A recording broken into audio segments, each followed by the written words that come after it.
I think I'm going to have to start that again. Okay. So what are we saying? Yeah, no, that's right. Yeah. And where am I looking?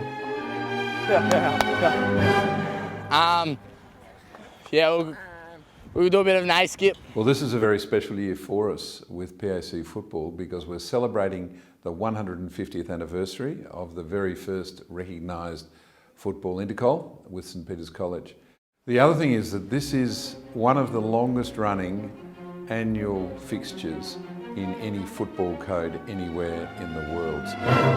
So that does make it very special for us. I think there's a strong sense of tradition and history at the school, and that's really identifiable in not only the way that we play, but the way that the boys anticipate upcoming contests, particularly the Intercol, of course. But I think part of the fabric of the school has become the way that we operate our football program, and it's something I'm very proud of. Name's Matthew Slade. Currently I'm the Director of Football at Prince Alfred College.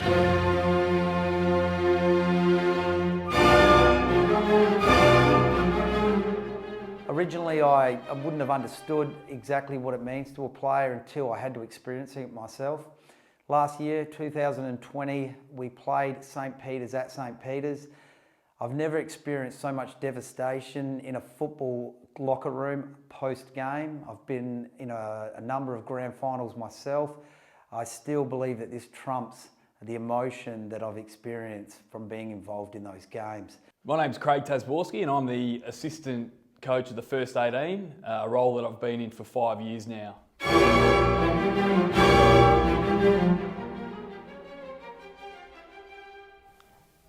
Slady. Slady, he's always like buzzing with energy. Everyone's giving it a crack, and that means you got to try a lot harder to get into the competitive sides. His knowledge of the game is unrivaled. I don't think I've ever had a coach that's, as passionate, as devoted, as driven. He's a good coach, very much the same as Tunks. They complement each other very well.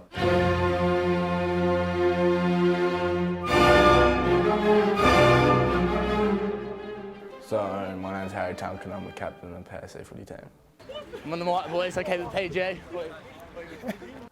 Tunks was a captain. He's mic'd up, boys! Always there for you if you need him, but he sets the standard as well on and off the field. Tunks is really good. He's always just knows what to say at the right time. Just like he's also just this year created such a good culture within the group. Right, again, you got the stretches. Yeah, Tunks and I grew up together back down in the southeast, and yeah, to see his progression from where he's come from to be, an outstanding leader and lead us in and out each week.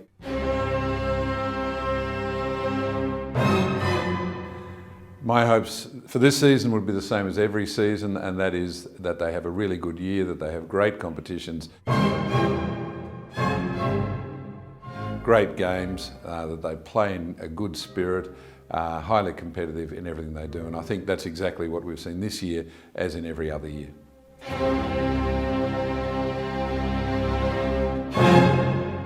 Good afternoon, Kate Collins with you. We're standing by to bring you an important live update on the unfolding COVID-19 situation here in SA. Our latest COVID scare has forced testing sites across Adelaide to be swamped, sparking long delays. And there's been a steady stream of cars almost all afternoon, but things have really ramped up in the last couple of hours as that list of exposure sites continues to grow. There have been similar scenes at the Modbury testing clinic, with those who visited exposure sites flocking to get a swab.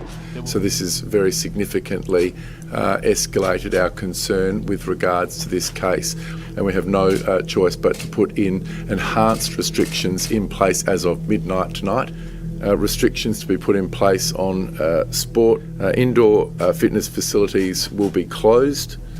No team or club contact sport. Good evening. South Australia is tonight a state in lockdown as the Modbury COVID cluster threatens to spiral out of control.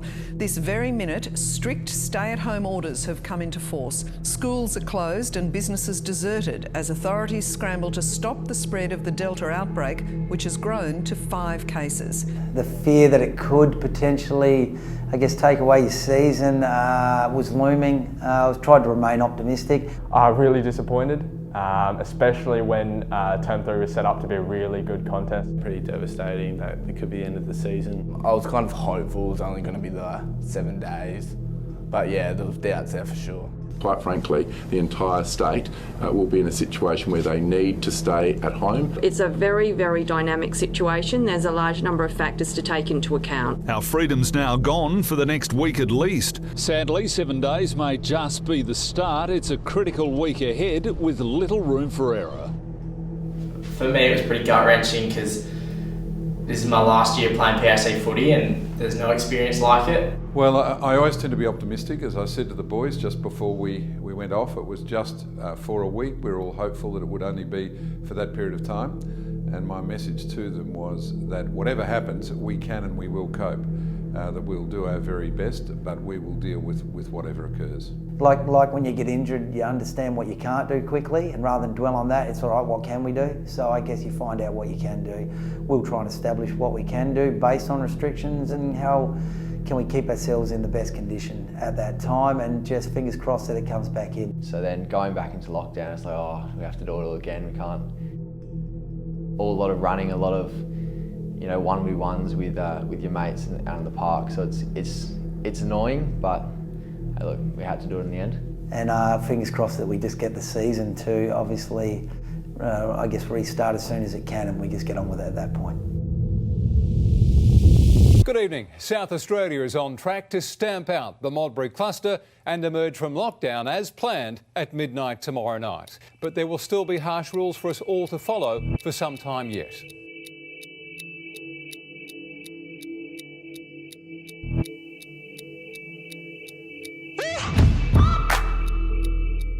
We haven't seen you for weeks in a game's perspective, and then only training, hardly anything. So really important stuff. You find out a lot of information fast. Oh, I was keen. I was ready to be back.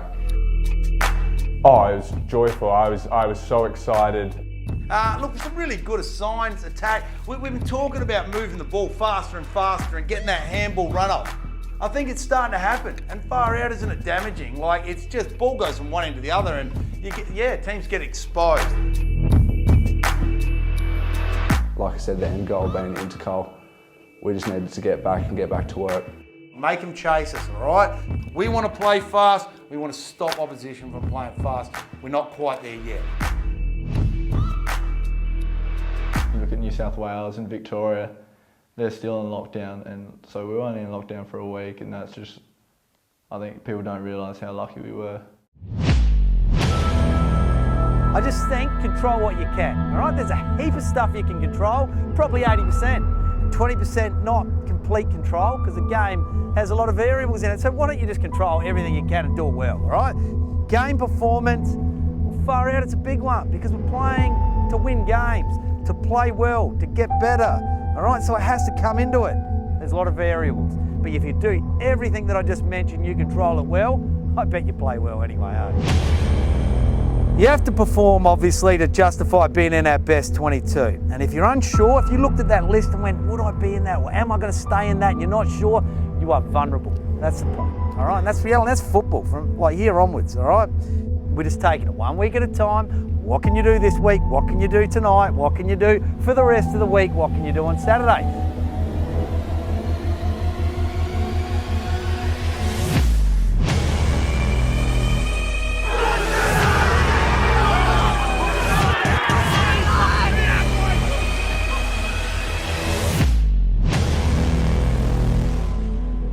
There's a lot of people this weekend doing absolutely nothing, because they can't.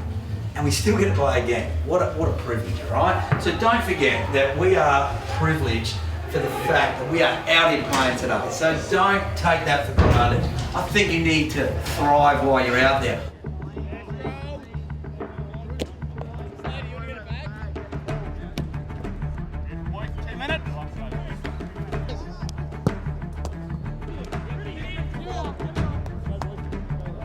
They're going to sit in the back. Good egg. Keep, stay, goal side, yep. Well done. Good egg. Stay in it. Good. You've got to shut down when it's time to shut down and give nothing, 0. And then when we've got it, we're freaking going. When we go. Yeah, pat people on the back for good stuff. If someone's not doing what they should, then you've got to have to say something, all right? Keep going.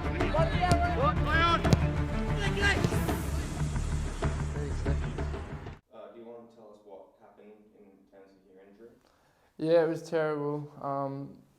You see things from the side and you want to be out there and you think you can help the team. Just do what you can. Yeah, I didn't do any sport for 8 weeks. I'd strung a couple of good games together and managed to get up into the first. And then the week after, I did my meniscus plant in a club game. Last year, 2020, we played St. Peter's at St. Peter's. The boys were really worked up leading into the game, and some of the signs that were showing or emerging that were the injured players that weren't going to play that game, and they were pretty emotional leading in, and they, I guess they just wanted to be a part of that game, and when they realised that that wasn't going to happen, that's when, I guess, reality set in, and they couldn't hold back, I guess, their emotion. I feel like the first half was definitely a bit rough, but the second half we brought it back a lot and really showed the character of the team and how good we actually can be. And then, Slatey pulled us all in at half time and just basically said, boys, this is the point of the season, what are you going to do? You're going to sit here and you're going to cop it and play 50% and possibly lose the season, or you're going to go out there and put your hearts and souls on the line. And the boys responded pretty well. It was a good game. We finished off strong.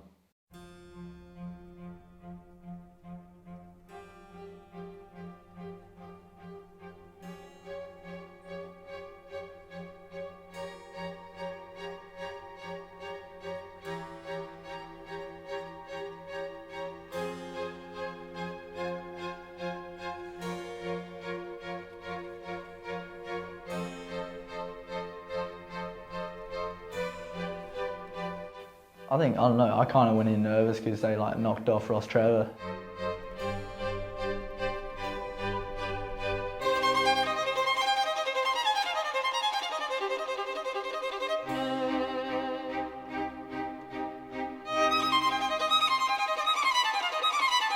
Obviously coming off that Ross Trevor win, I think we're all up and about looking forward to it, but yeah, we just needed to make sure that we weren't complacent leading into Intercol.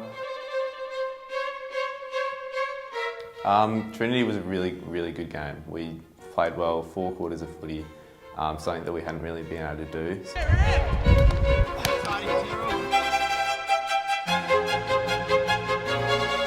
When we started kicking goals, I think we were just on a roll. We took it by the hands and just went with it, played really well. And just have a good hit out, make sure we do all the things we can control really well, and then, yeah, take that form into Intercol. For many of our boys, this is the real pinnacle of their football career. The lead up to the game is huge, and often we get 2,000 or 3,000 people at the game because there's that much interest. 150 years, which is a significant amount of time to be playing a competition that's been consistently running, but they do stay connected and they are interested and they want to hear what happened. I think that's where some of the significance of this game is really generated from that history that stems over 150 years, which is a major milestone that we're achieving this year. I think the biggest thing is the tradition. It's been going for years and years, one of the biggest rivalries known within Australia from what I understand, and no matter sort of how you're feeling on the day, it's always a big rivalry and anyone can win in any given moment. First Intercol was the most nervous I've ever been for a footy game. Just so much riding on it, all the boys at school, all week before it, just getting around you. But make no mistake, we are playing to win. Winning is hugely important to us as a playing group and coaches, and it's really important to many of the old Reds that have come before us who like to just remind their friends down the road of who's on top in the footy. I was sort of a number of emotions, definitely nervous, but more so sad that it was going to be my last Intercol. But all at the same time, very excited about the day ahead. It's awesome being there with the big crowd that you get and the support of the school around you. Yeah, so PAC got to win.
I think it does matter definitely to all the players and staff and the coaches. It's very important, but I think what's more important is that we all stay together as a team, win, lose or draw.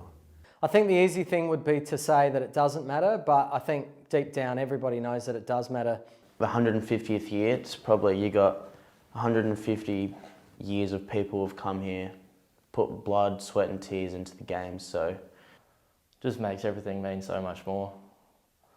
Like, just to know that 150 years of it has been going on, teams been playing before you.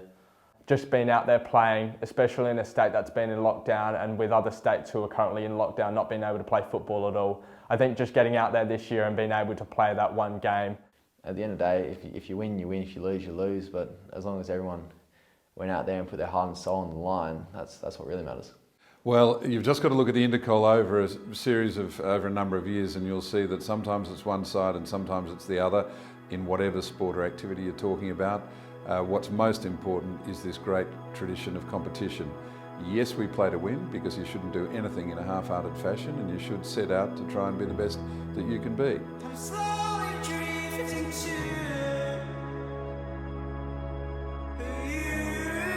Certainly from the first level, there were 22 boys out there on the weekend that can all hold their heads high and be very proud of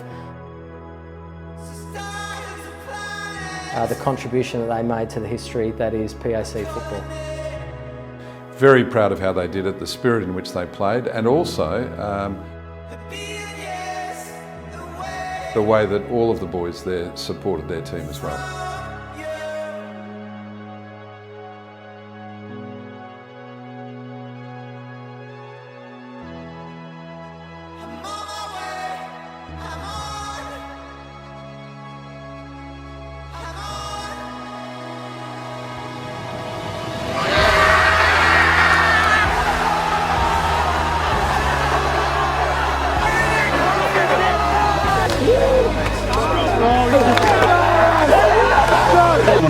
a wonderful and fitting finale, and I think this is built on those very powerful traditions and the great respect between our two schools. To our boys, so proud of where we've got to from where we started. Great stuff. And to the PAC fans, love it. Good stuff.